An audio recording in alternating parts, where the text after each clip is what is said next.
is NDTV. And you're watching NDTV Prime in association with Micromax. Nothing like anything.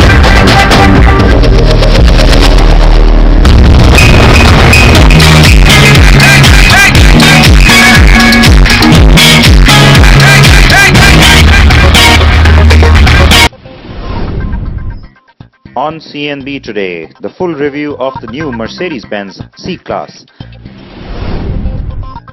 the new 125cc Honda Activa,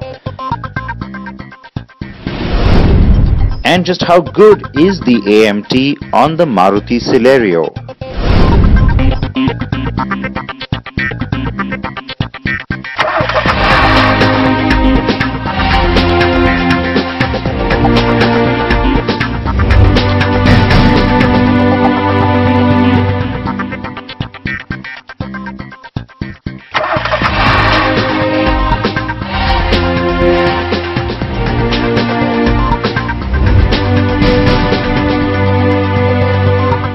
Bonjour and bienvenue. This is CNB coming to you from the south of France this week. I'm Siddharth Vinayak Partnkar, and the reason we are here is to drive the all-new C-class from Mercedes-Benz. Now they're calling it the Baby S. Is it just because of the way it looks, or is there more to that particular moniker that the world press is giving this car? We are here to find out. The latest from the house of Mercedes-Benz is the latest iteration of its best-selling sedan that has in the past seemed almost humble in comparison to most of its portfolio mates. But now for the first time it's looking like it can be a flag bearer for the brand. That's the W205, or as the world knows it, the new Mercedes-Benz C-class.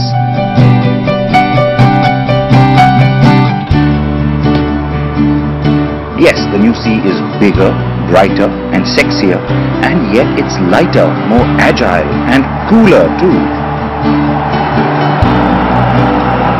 I'm driving the car in the south of France on the outskirts of Marseille on the Route de Crête, a gorgeous scenic and twisty drive up into the mountains.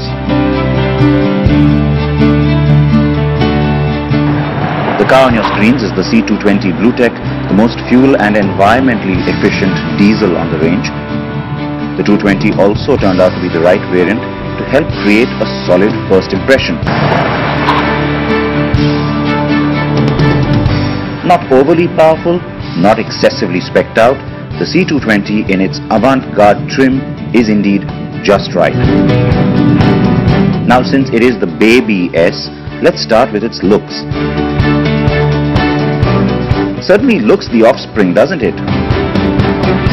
Similar roofline and yet an almost aggressively ostentatious face. Yet, it works. The avant-garde trim grille with a huge three-pointed star also works for me, and it adds a sporty yet classical character to the car. The massive crease in the metal along the sides only enhances that character. The head and tail lamps are right in the block hole when it comes to the new design language and signature design elements from the boys in Stuttgart. And yes, once again, very akin to the S-Class. Totally loving the almost organic feel to the design of the daytime running and chrome elements inside the headlamp cluster. Interestingly, the Global Press Drive offered us 7 engine options on 43 test cars. More than what we're used to, I'll tell you that. But I chose wisely, for even though we won't get the Bluetech avatar, we will see the C220 CDI be the volume driver for this car in India. The car is bigger, but it's lighter, as I mentioned, by as much as 100 kilograms compared to the outgoing W204. That's thanks to a 39% increase in the use of aluminium in the car's structure and body panels. And so the car is also a lot stiffer, and I picked up on that right away. Now the engine family doesn't have a completely new range, it's just an updated engine family, and so you've got lots of tweaking.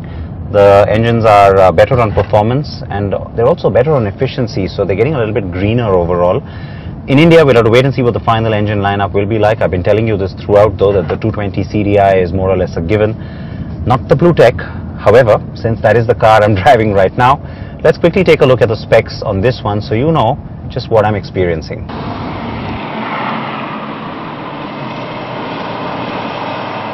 The 7-speed gearbox has definitely been worked on. It was always a good unit, but it seems a little bit more responsive. The gear changes are a lot smoother, and I'm having a lot more fun with the paddle shifters as well. Having said that, I just want a more powerful engine to be able to really experience that. So I'm hoping that tomorrow I get the chance to check out one of the more powerful petrols, or perhaps even one of the more powerful diesels. But having said all that, I simply cannot wait to drive the AMG version when that comes out.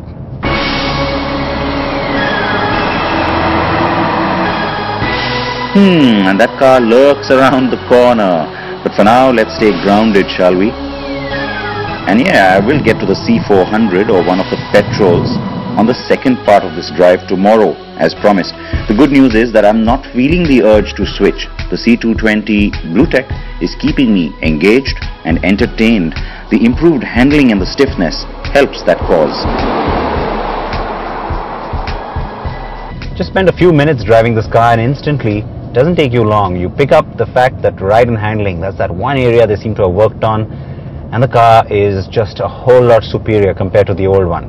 Now, the C-Class was never one that was known for its absolutely sporty character.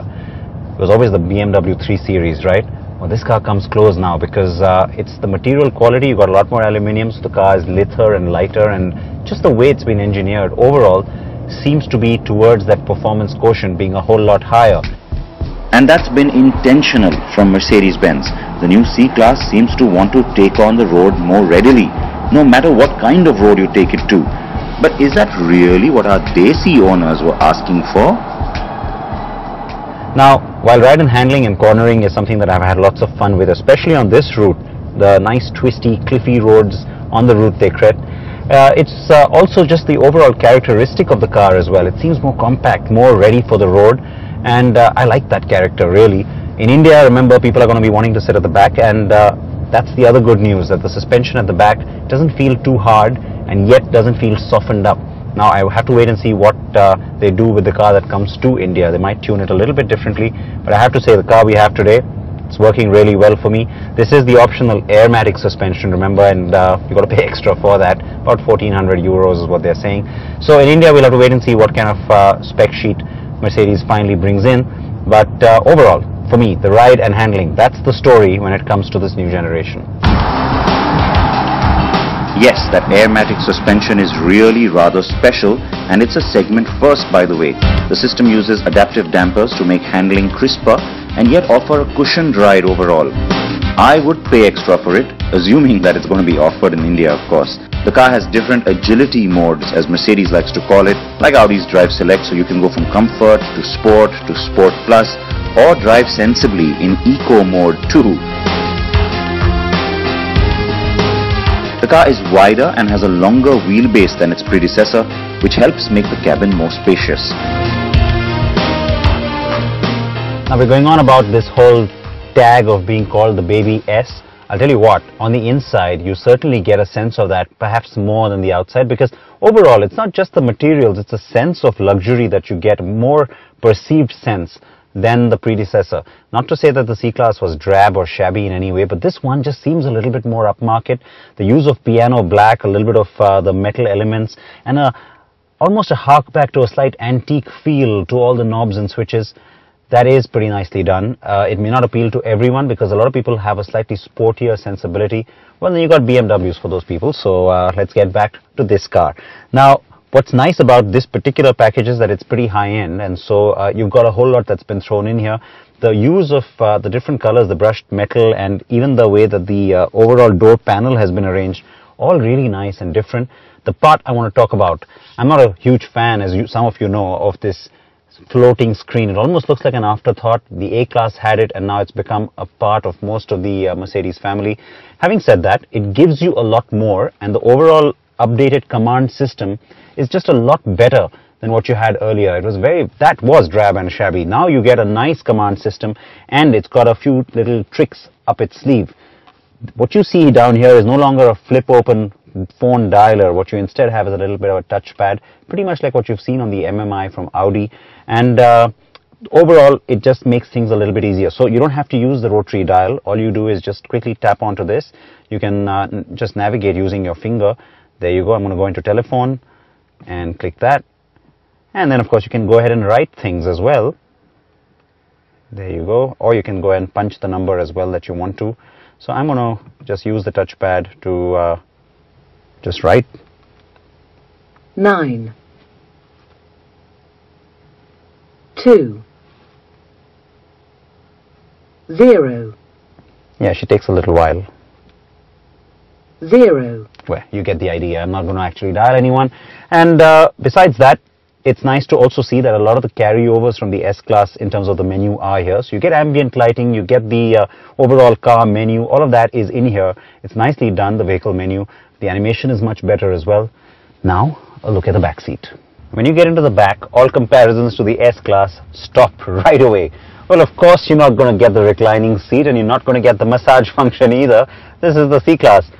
From the outside, the car gives you the impression that the back's going to be really cramped and it's not going to be so spacious or ample. So it's a nice little illusion because when you get inside, legroom's not too bad. I mean, of course, you can't stretch your legs out, but you get a decent sense of headroom, and the seat, fairly comfortable. I think on long drives, you might find that the recline angle isn't perfect, but then most cars don't always get it right. You have rear AC vents. You also have controls back here to adjust the temperature and the fan speed, and that's a nice little touch to have a digital screen which shows you that, pampers you just a little bit perhaps. The drop down armrest is not new to you. A little bit of space in there is also not new to you.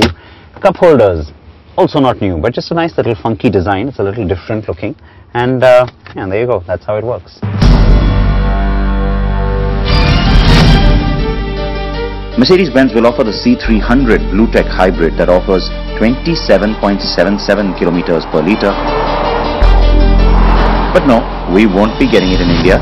We will likely get the 220 CDI as I mentioned, petrol, but we may get the C400 4MATIC with all-wheel drive and eventually the next generation C63 AMG 2. Which is why on day 2 I'm jumping into the C400 4MATIC to get a sense of how the car feels. It's definitely powerful, and the numbers say it all, don't they? The 7G-tronic transmission is very well married to this unit, and the car with me is dressed in the AMG trim.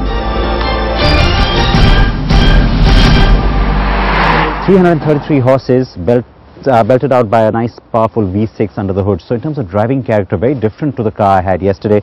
In terms of styling, it is similar, though what we had yesterday was the avant-garde trim. This one is the AMG trim. Similar sort of an appeal in the front grille, though you see a nice combination of matte and chrome elements. Down here, the bumper gets a lot more aggressive, and well, that is pretty much in keeping with AMG styling. It's the headlamp that's of course common to all the trim levels, which is really the nice part of the story because it's got a nice organic feel to it in terms of just the way the styling has been carried out. And the car tends to look a little more compact than its predecessor, perhaps even more compact in terms of visual appeal than a car like the 3 Series because of this nice sort of a sloping coupe roofline that comes down. You've seen that on the new S as well. It's probably something that you're going to see more and more on the sedans from Mercedes-Benz. Of course, the CLA has it too, and this car looks a lot like the CLA, doesn't it? Back here, it's a bit of a wraparound tail lamp as well. Again, LED styling done really nicely and sharply. And as I said, AMG trim, so it's a different bumper at the back too. Take a look at all of this, very aggressive, and the twin tailpipes just adding to all of that. There is a top-of-the-line exclusive trim with a classic front grille, and this grille has closing louvers for extra aerodynamics. Now that's completely Hollywood, eh? The C-Class is expected to arrive in its 5th generation avatar in India only around December or January. Mercedes-Benz India has its hands full in the meanwhile, as we will get the CLA 45 AMG and the GLA compact SUV. In my view, the C-Class still isn't the best driver's car. The BMW 3 Series has still got that covered. But in terms of style, space, luxury and comfort, the things that matter in India, the new C-Class is compelling and pushes the envelope far. The soon-to-be-launched Jaguar XE will be the car to watch, as it is the new C-Class that it will have to beat.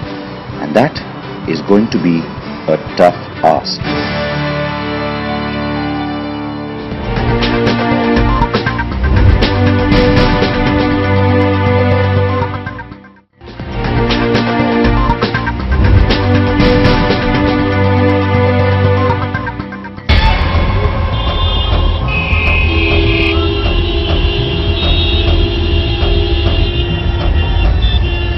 Delhi during rush hour.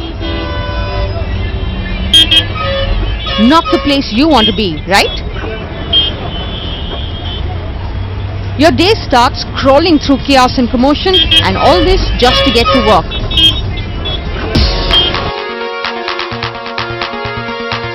Kailash figured that things may get a bit easier in the Maruti Celerio. Remember, it has the option of an automated manual gear shift which claims to offer the ease of an automatic and the fuel efficiency of a manual transmission. So with no clutch or gear shifts to worry about, it is the perfect car to combat bumper-to-bumper traffic. Now this is a real world scenario, and today we're going to put the Celerio Automatic's claim to the test. Now the plan is pretty simple. I'm going to drive from my home here in Sector 50 Noida all the way to NDTV's office in GK1. But here's the catch, I never drive during rush hours. Right now it's 9 AM, the roads are going to be clogged beyond belief. Let's see if the Celerio Automatic can walk the walk and talk the talk.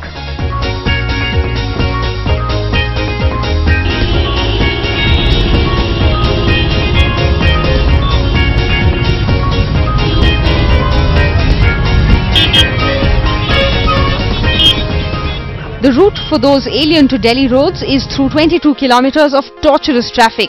There is a swifter route using the DND toll road too.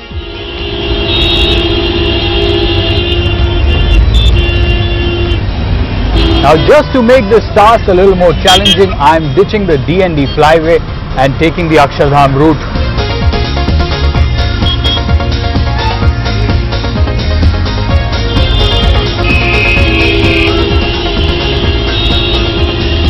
Yep, that's the scary one. Powering the Celerio is a compact K series 1-litre engine that's good for about 67 bhp and 90 Nm of torque. It's got adequate power to potter around town, but mind you, by no means is it fun to drive. Though the claimed mileage on this car is 23.1 km to the litre, the Celerio in rush hour returned a decent 18 km per litre. The real sweet deal is the pricing. The Celerio offers clutchless convenience of an automatic starting at an affordable 4,14,000 rupees. Wondering how Maruti managed to keep the automatic so frugal and affordable. Now that's because it's not exactly a fully automatic unit, because it doesn't employ a torque converter. Now since it doesn't have a torque converter, you don't get the parking mode function on the gear shift. So what you essentially have is a 5-speed box with hydraulic actuators that engage and disengage the clutch and also help you shift gears. So essentially you get the comfort and convenience of an automatic gearbox with the fuel efficiency of a manual. Pretty neat, isn't it?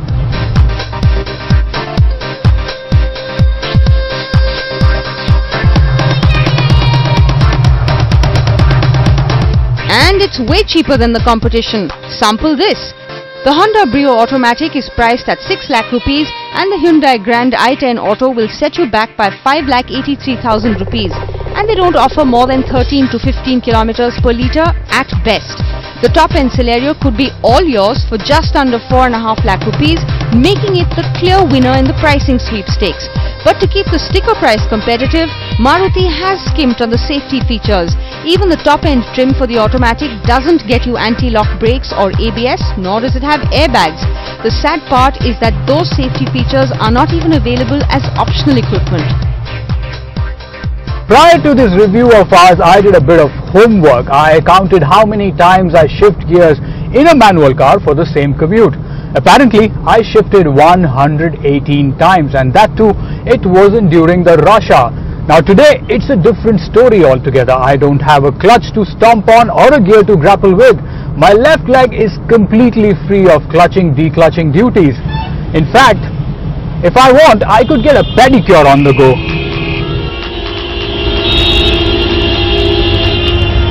Okay, so we now know what Kailash does in his free time.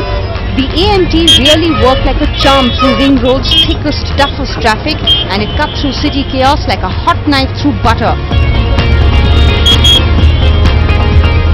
So it's got a fair bit going for it. It's frugal, the automated gearbox offers a fatigue-free drive through chaotic city traffic, and the best bit, you don't have to break the bank to buy it.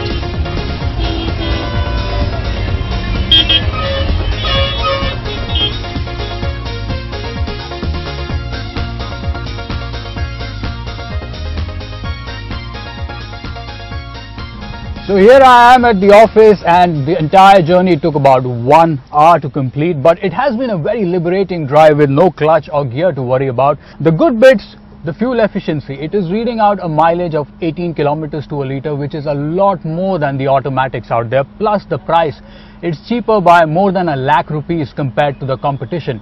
Though I would like to mention there is one teeny-weeny niggle. There is a waiting period of 6 to 8 months on the AMT. So if you like what you see and you are contemplating a purchase, be ready to wait just a little while.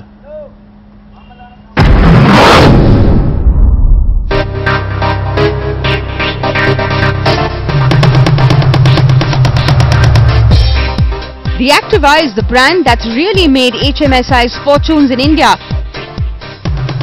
Not only has it outsold its own motorcycles, but in some months it has outsold all motorcycles. So anything that happens with this scooter is of significance to the market. Now, being the top-selling two-wheeler brand in India and pretty much a household name with its 109cc reliable engine, the Honda Activa is now available in a slightly more powerful 125cc avatar. And not just a new engine, there are also new features like the optional front disc brake with the combined braking system, optional alloys and brand new instrument cluster, and some tweaks to the overall design to give it a slightly more premium feel. Now currently in this segment you have the Vespas, the Suzukis as well as Mahindras with their 125cc bikes, but now with Honda foraying into this segment with the 125cc Activa, things could get a lot more exciting. The Activa 125 gets Honda's patented eco technology for better mileage by improving combustion, reducing friction and optimizing transmission.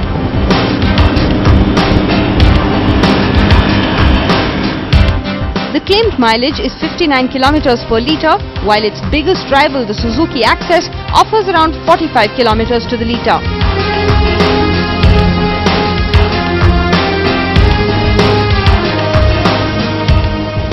Now the new 125cc engine feels peppy, the throttle response is really quick and pretty perfect for city riding conditions.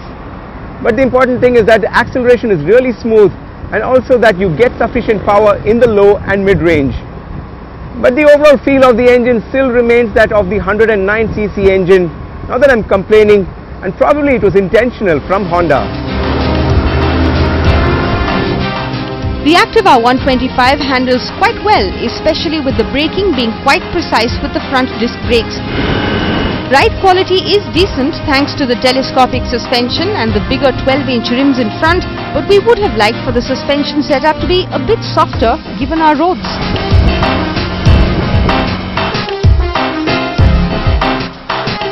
The design of the Activa 125 isn't radically new, but it is still fresh enough to look different from its 109cc sibling. CNB fans on our Facebook page did mention to us that the design did remind them of the Hero Maestro and the Honda Aviator scooters. The Activa is available in two variants, Standard and Deluxe. The latter gets the 190mm front disc brakes, while the combined braking system or CBS is standard. Despite its late entry, recreating the Activa magic in the 125cc segment might not be too difficult for Honda. Prices for the two variants are 52,500 and 58,000 rupees ex-showroom Delhi.